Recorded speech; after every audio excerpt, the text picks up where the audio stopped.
Welcome to this calculus tutorial. Today, we are diving into one of the most fascinating applications of integration, finding the volumes of solids of revolution using the disk method.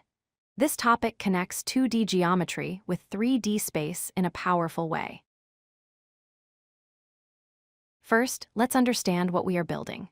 A solid of revolution is a three-dimensional object created by taking a flat, two-dimensional region and rotating it around an axis. Imagine a cardboard cutout spinning rapidly. The space it occupies forms a solid shape. In this series, we will focus on rotating around the x or y axis. Calculating the volume of a curvy 3D shape seems difficult, but we can simplify it. We use a strategy called slicing.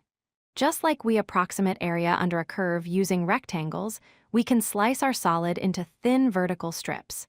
When these strips rotate, they form simple geometric shapes.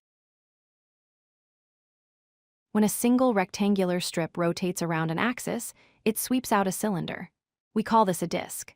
The volume of any cylinder is pi times the radius squared times the height.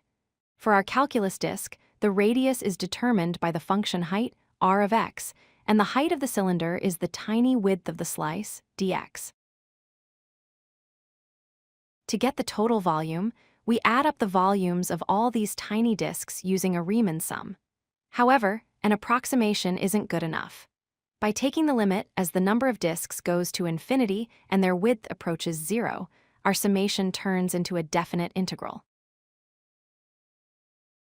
This leads us to the official disk method formula. The volume v equals pi times the integral from a to b of the radius function squared. With respect to x, remember, the pi comes from the area of a circle, and the radius r of x is usually just the function value. Let's apply this to a real problem. We want to find the volume generated by rotating the region under the curve y equals the square root of x, from x equals 0 to x equals 4, around the x-axis. Our first step is always to sketch the graph and identify the radius. Here, the radius r of x is simply the square root of x. Now we set up the integral. We square the radius, so the square root of x squared becomes just x. We pull the constant pi to the front.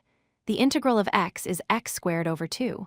Evaluating this from 0 to 4, we plug in 4 to get 16 over 2, which is 8. Subtracting 0, our final volume is 8 pi. To wrap up, remember these 4 steps for the disk method. First, always sketch your region to visualize the rotation. Second, determine your radius function r of x. Third, find your integration limits and b, and finally, never forget to multiply your integral by pi. Thanks for watching. If you like this video, hit that like button and don't forget to subscribe. Visit codelucky.com for more such useful content.